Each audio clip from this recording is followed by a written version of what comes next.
Salut, bienvenue à tous et à toutes. Écoutez, j'espère que vous allez bien. Du coup, on enchaîne avec une autre vidéo, toujours sur le même sujet par rapport à la précédente, les réseaux pédocriminels. Donc là, c'est un article de la BBC qui est donc nommé Le Prince Andrew, Bob Dylan, les prêtres catholiques et la loi sur les enfants victimes. Donc les enfants victimes des réseaux pédocriminels. Donc voilà, mais juste avant de commencer la lecture, en fait, je voulais simplement revenir parce que j'ai oublié de le dire lors de la précédente vidéo concernant en fait les dons que vous voudriez faire à la chaîne.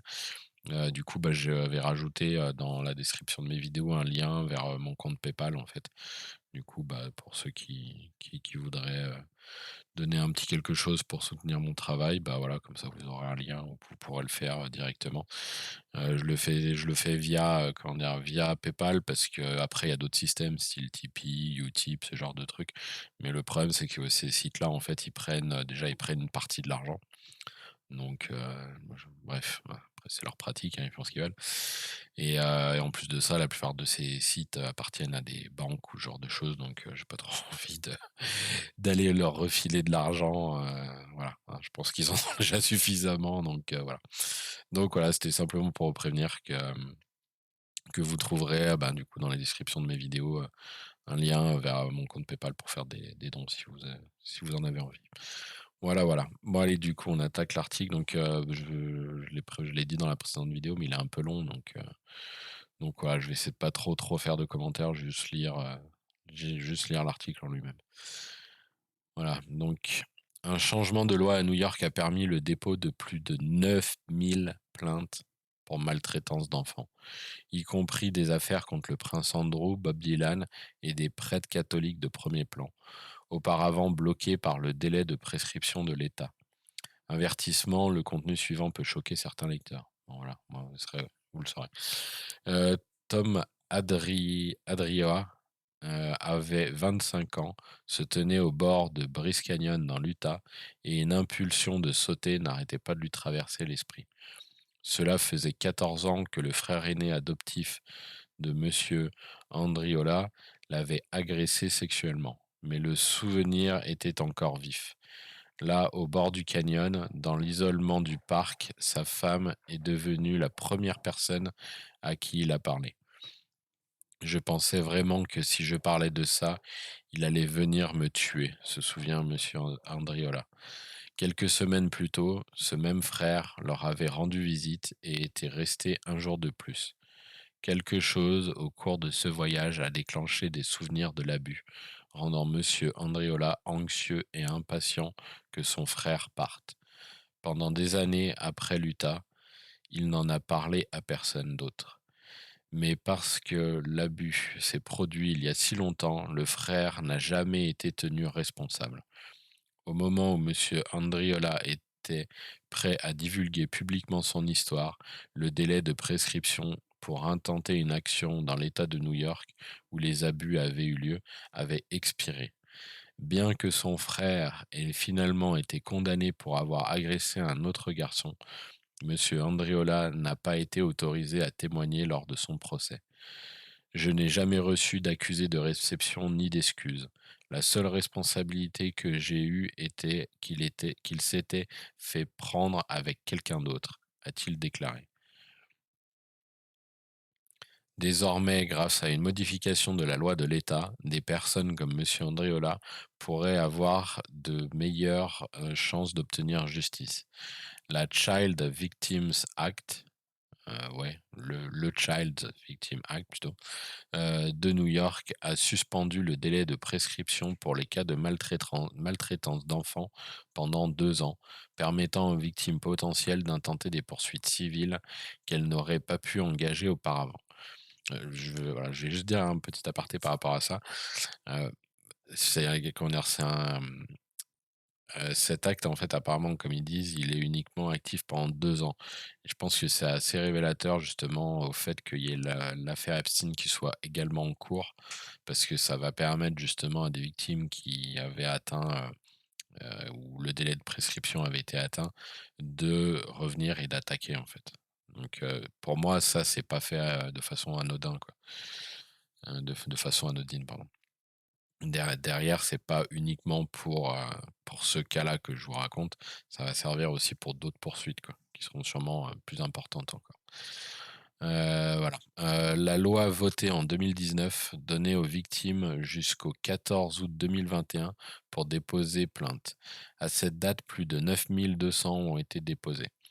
Parmi les accusés figurent le prince royal britannique Andrew et le chanteur Bob Dylan, qui nient tous les 2 les allégations, pardon. Marcy Hamilton, directrice générale du Child USA, une organisation à but non lucratif œuvrant pour mettre fin à la maltraitance des enfants, a déclaré que les près de 10 000 réclamations ne représentaient toujours qu'une très petite partie de ce que l'on pense être la véritable ampleur des abus dans l'État.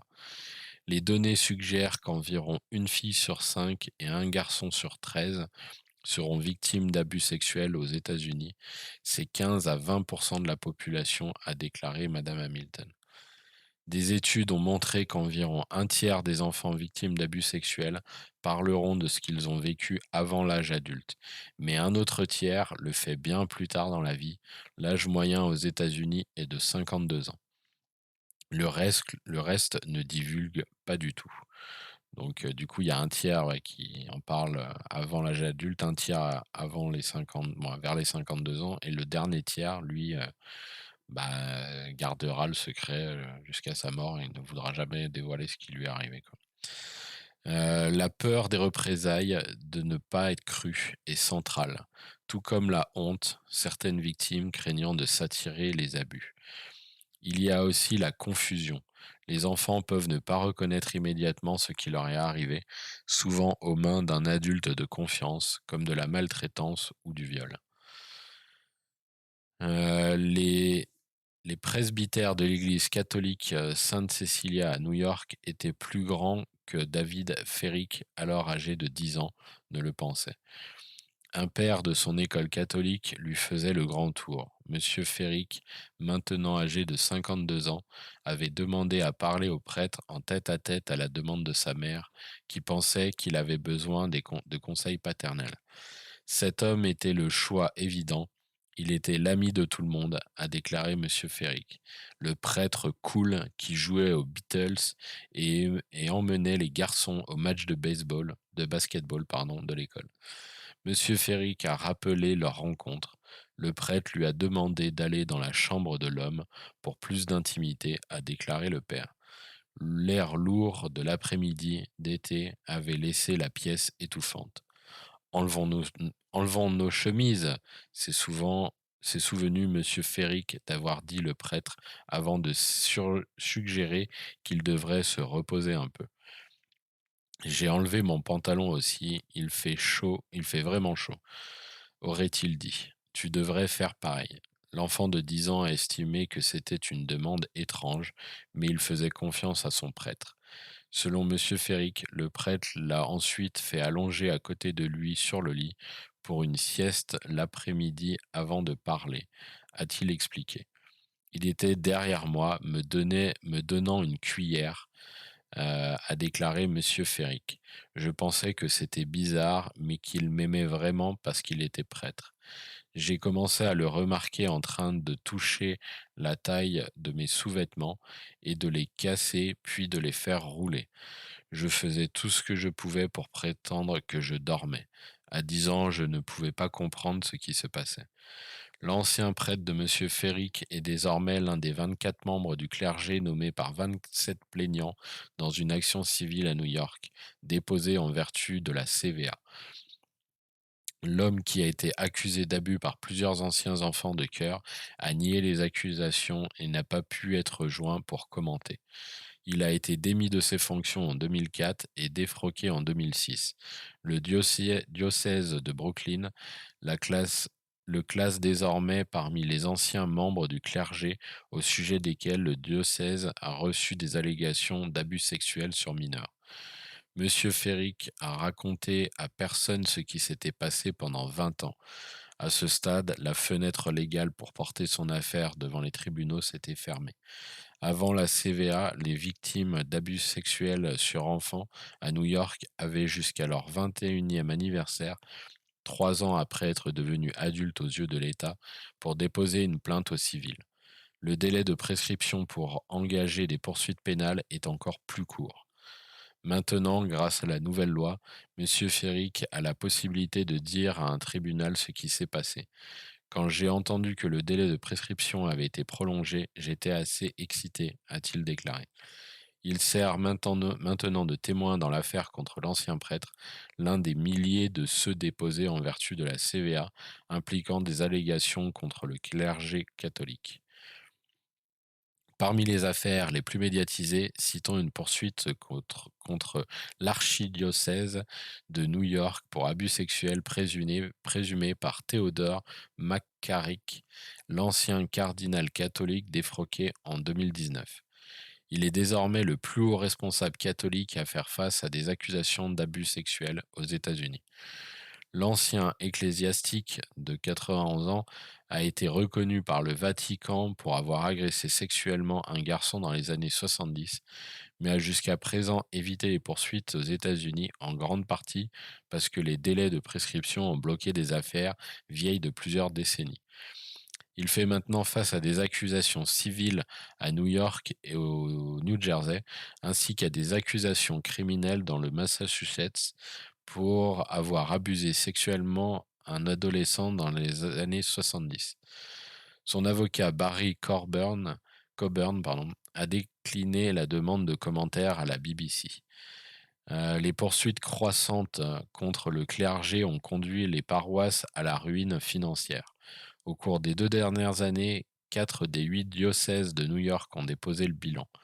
Cette exposition juridique et financière béante pour l'Église a suscité une grande partie de l'opposition à la CVA. Le membre de l'Assemblée de New York, Michael Fitzpatrick, l'un des 3 législateurs des États à s'être opposés à la CVA, a décrit la législation comme une saisie d'argent par les avocats du procès et une altération gratuite des principes juridiques américains. Monsieur Fitzpatrick, un catholique pratiquant dont le propre diocèse a déclaré faillite en 2020 au milieu de centaines d'allégations d'abus, a déclaré à la BBC que le coût était injuste pour les paroissiens dont les contributions de l'Église peuvent être utilisées pour des batailles juridiques. La CVA a créé une opportunité pour les forces qui n'aiment pas l'Église catholique de lui faire du mal, a-t-il déclaré. Y a-t-il un problème? Oui, c'était le cas, a déclaré M. Fitzpatrick, interrogé sur les abus sexuels commis par les membres du clergé. Mais l'Église était allée de l'avant et avait avancé pour régler le problème. Le système juridique ne doit pas être bricolé pour satisfaire les caprices du jour, a-t-il déclaré. Comment savons-nous que toutes ces affirmations sont sincères ou exactes? Pensez-vous qu'elles sont toutes sincères? Je ne le pense pas. Voilà ce qu'il a dit. Les délais de prescription pour les abus sexuels varient considérablement à travers les États-Unis. Bien que New York ait fait la une, pardon, excusez-moi, j'ai des aigreurs. Bien que New York ait fait la une des journaux en raison du volume considérable des cas dans l'État, les défenseurs des victimes affirment qu'il se situe au milieu du peloton en matière des lois sur les abus. En vertu de la CVA, le délai de prescription en matière pénale pour les abus sexuels sur mineurs a été prolongé jusqu'à 28 ans. Les affaires civiles, la limite s'étend désormais à 55 ans. Mais dans le Maine et le Vermont, par exemple, il n'y a pas de délai pour les victimes d'agressions sexuelles intentent des poursuites civiles. Dans le Dakota du Nord et l'Oregon, la date limite pour les poursuites pénales est avant que la victime n'ait 40 ans. Dans le Massachusetts, où l'ancien cardinal M. McCarrick fait face à des accusations criminelles, la limitation typique pour les crimes sexuels est suspendue lorsque l'agresseur présumé, sinon un résident du Massachusetts, quitte l'État après l'abus allégué. Monsieur Andriola considère la CVA comme un modeste premier pas. Ce n'est pas assez, a-t-il déclaré. Il ne devrait tout simplement pas y avoir de délai de prescription pour ces cas. Et tandis que la CVA est devenue loi dans le sillage du mouvement MeToo, son adoption a été longue à venir. Le projet de loi a été présenté pour la première fois à l'Assemblée législative de New York en 2006 par la députée, Margaret Markey. Ce sont les victimes qui souffrent le plus en raison du délai de prescription archaïque de notre État pour ces infractions, a déclaré Madame Marquet en 2015 lorsqu'elle a de nouveau fait pression pour le projet de loi.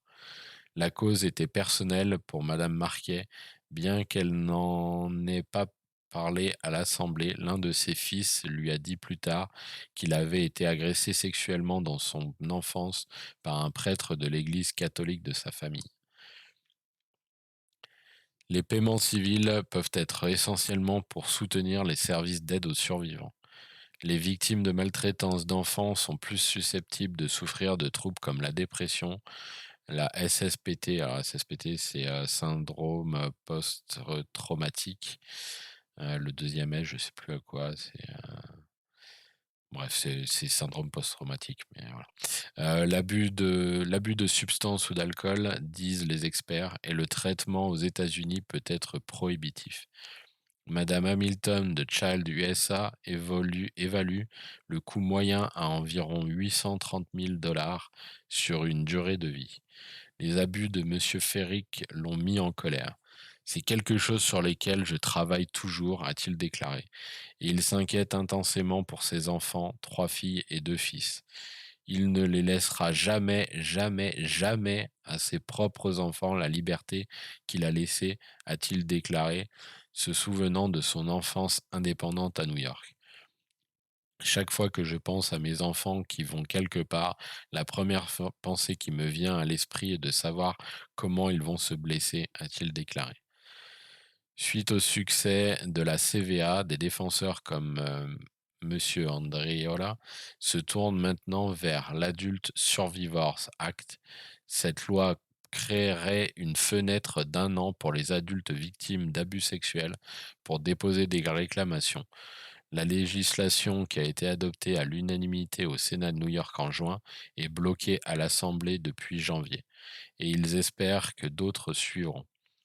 Quand quelqu'un en a assez et est prêt à parler d'un certain délinquant, les vannes commencent à s'ouvrir parce que finalement, les autres survivants se sentent en sécurité, a-t-il déclaré. Si vous avez été victime d'abus ou de violences sexuelles, de l'aide et du soutien sont disponibles sur BBC Action Line. Aux États-Unis, vous pouvez appeler blablabla, blablabla. Bref, ça me fait rire qu'ils disent d'appeler la BBC parce qu'eux aussi sont empêtrés dans des histoires de pédocriminalité. Donc, c'est un peu, c'est un peu lol, quoi. Bref, voilà. Donc, pour ce deuxième article, je pense que j'ai bien fait de faire une deuxième vidéo parce que ça me prend, je vois que j'arrive encore à 20 minutes de vidéo. Donc voilà. Encore une fois, pour montrer que malgré le peu d'informations comment dire, qui filtrent en France, quoi, et à l'étranger, il y a des choses qui se passent, des choses plutôt intéressantes pour faire bouger les choses en profondeur, quoi. Donc voilà, voilà. Écoutez, j'espère que ce nouvel article vous aura intéressé. Prochaine, je sais pas sur quel sujet ce sera exactement, hein. C'est un peu par rapport à l'actualité, donc ce que je trouve qui ressort, quoi. Voilà. Mais bon, je pense que je partirai peut-être plus encore sur l'histoire du Covid, vaccination, et cetera, quoi. J'ai commencé à mettre de côté des informations concernant l'immunité créée par la vaccination. Il y a plusieurs études qui sont sorties, du coup, je suis en train d'essayer de les recouper pour apporter une information la plus fiable possible, en fait. Donc voilà. Du coup, sur ce, je vous souhaite une bonne soirée, une bonne journée, selon l'heure à laquelle vous regardez la vidéo. Et puis, on se retrouve sur la chaîne pour de nouvelles aventures. Allez, ciao, ciao.